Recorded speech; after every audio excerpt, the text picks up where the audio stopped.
Welcome back to the channel. I am the King Koopa. Thank you for stopping by. I hope you're having a great day because we have a good little video for you. We are going to be comparing 373 gears to 410 gears in our little single cab. This is a 1500 short bed. We got the quadra-steer bed swap on it. It's got a cam 4.8, a couple other goodies on it. We are about to swap an LQ960 in it. We already started prepping the front bumper, putting some covering on there so the bumper doesn't get scratched. But before I did that, I really wanted to see what 410 gears would do with the truck. So we have a Dragy that's made by 1320. It's a little GPS unit that you put in your vehicle, connect to your phone, and you are able to track your quarter-mile times on the street. You're also able to do a whole bunch of other stuff like 0 to 60 times, 100-foot times.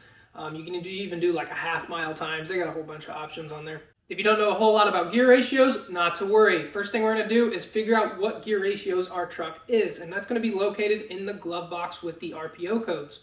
So our truck had 373 gears in it. It's the 4.8. It is incredibly rare if those came with 410 from the factories. They also have another set that's like 343s, I believe. Those are also pretty common for the 4.8s as well in the 1500 platform. So how to decipher a gear ratio? So the gear ratio that was in the truck was 3.73. That is a ratio to 1. So the pinion gear coming into the axle spins 3.73 times for every 1 rotation of the ring gear on your differential. Since we are dropping to a lower gear ratio, which is technically a higher number, we are going to 410. So we have swapped to a 4.10 to 1 ratio, meaning the pinion gear rotates 4.1 times for every 1 rotation of the ring gear. That lower gear ratio is going to help, especially with lifted trucks when you're going with bigger tires or if you're going with bigger wheels. I do have 22-inch wheels with 285 by 45 tires. That's a 32.1-inch tall tire, which is very large for a lower truck. Most people don't really run that kind of a tire, especially since I'm on like a 4.6, 5.6 drop right now, which does rub the inner fenders just a little bit, but it's really not too big of a deal. So with that lower gear ratio, we are able to accelerate off the line a lot faster. It spins those large tires easier. On the downside though, our cruising speeds on the highway suffer a little bit. So before we did this modification, when we'd be cruising on the highway about 80 with the 373 gears, should really be chilling at like 2200, 2300 RPMs. I got, I think 16 or 17 miles to the gallon if I remember correctly. Even being cammed, I'm almost 90% sure it was 16 miles to the gallon. Now that we have swapped the 410 gears, for us to cruise at 80 miles an hour, the truck sits around 2,500 RPMs now, so it did jump up just a little bit. You may ask why I didn't go with like 456s, which would even be faster acceleration, worse on the top end speed. That is because I do eventually want to convert this truck to all-wheel drive. I only had the rear end swapped, not the front end, so that way I can get an SS differential. The SS Silverado trucks from the factory did have 410 in them, so I would be able to directly swap that into the front, not have to pay that extra money to swap the 410s right now, especially since I don't really use the 4x4 that much.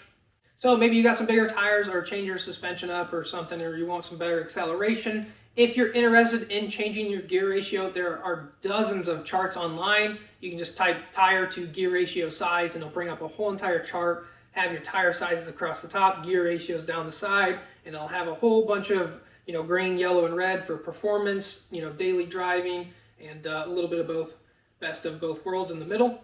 I definitely check those out first to help you pick a gear ratio size. Before we did this modification, I do have another video where I installed a Detroit Truetrac into the rear end of the truck. So that's going to get rid of the one tire fire, give us power to both wheels, which is even better for the burnouts.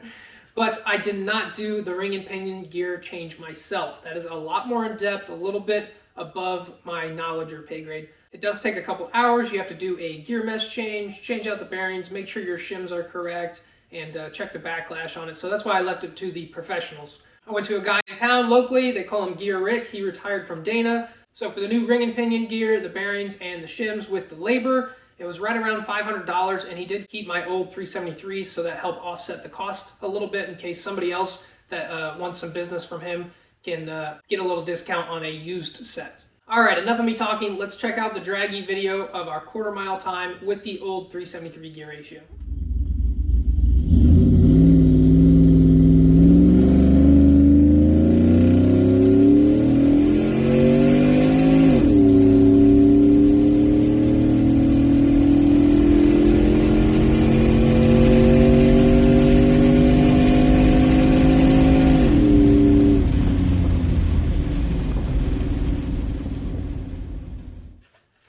Alright, not too bad for an old truck. I was pretty impressed with it. It was really fun. It does have the cam 4.8 with some heads and some other goodies. The truck makes 355 horsepower and 369 torque to the wheels on a hub dyno.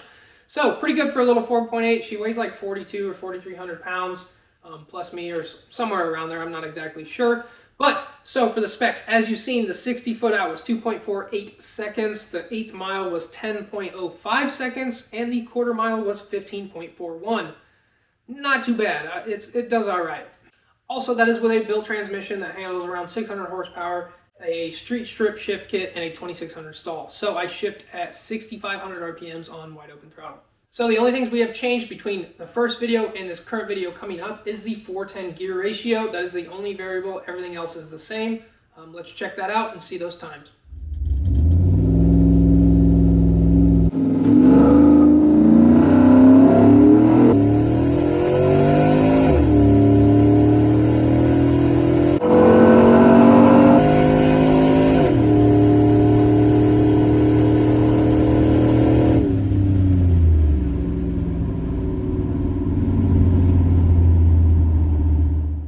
I was definitely impressed with the performance change. Really happy with the 410 gears, especially with the price. I don't think 500 bucks was bad at all. I think a couple of gear shops probably charge about there a little bit more than that. But it definitely woke the truck up for acceleration wise. That low RPM range before was just a dead zone. From launching to like 3,500 RPMs was just sluggish. It was super slow. It does have a car cam in it, which is a 226 by 234 or something like that. It was actually still gaining a little bit more power at 6,500 RPMs. So I'm sure if I got like a BTR truck cam, like a stage 3 or stage 4, and put in there, the acceleration and the low end torque would be even higher. But the 410s definitely make it easier to burn out with those heavy wheels. So let's check out the times. You just seen the 60 foot was 2.35 seconds, the 8th mile was 9.56, and the quarter mile coming in at 14.73. So just from the gear change, we shaved off 0.7 seconds. So, I mean, just under 1 second shaved off for just changing the gear ratio. I was super happy about that. I mean, now officially the truck runs 1.1 or 1.2 seconds slower than my Corvette does. Granted, the Corvette's stock, but weighs like 1,000 pounds less. I was pretty happy with that. I got my truck to almost be able to beat my stock C5, so I was like, okay, let's go. So I'm excited. We're about to swap the LQ9 in, do like 150, 200 shot of nitrous, 2-step, and all-wheel drive. It's gonna be nasty. Another thing that's going to really improve my quarter mile times is changing out my wheel and tire combo. Those 22s are extremely heavy, and on top of that, the tires on it are all seasons snow tires. So those wheels and tires are on it when I originally had this as my daily winter driver. Yes, I used to daily this in the winter, so they're all seasons tires, but they're the best all season tires rated for snow. So not exactly the best performance tires. If I were to change out to like some Welds, some Cosmos, or Race Stars or something like that, I would shave a tremendous amount of rotating weight, and rotating weight is huge. We did just sell Betty White, and I am trying to buy a rental property right now, so I can't really justify buying performance wheels and tires. I got quoted from a Weld dealer for 4,200 bucks for the wheels and tires that I was wanting, which would shave a lot of weight, but that's a lot of money.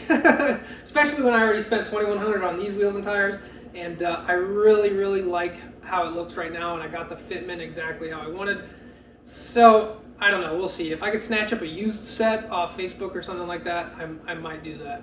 I'd really like to do another test video just to see the comparison from going from heavy 22s to race wheels, see how much time I pick up from that.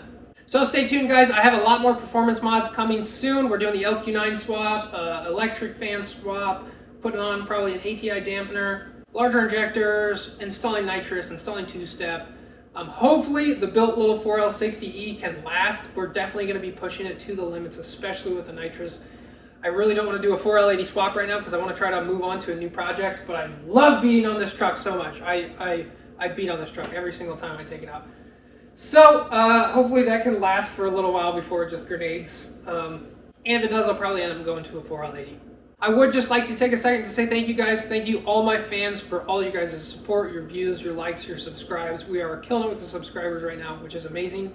You guys are helping me reach my goals, and I hope you enjoy the content that I have. I know sometimes it's a little mediocre, but I did just want to say thank you for sticking by. If you have any questions, make sure you put them in the comments below about the Vet, Betty White, even though we sold her, or the black truck, or gear ratios. I will try to get back to you as quick as I can. Thanks for watching, guys. I will catch you in next week's video. Peace.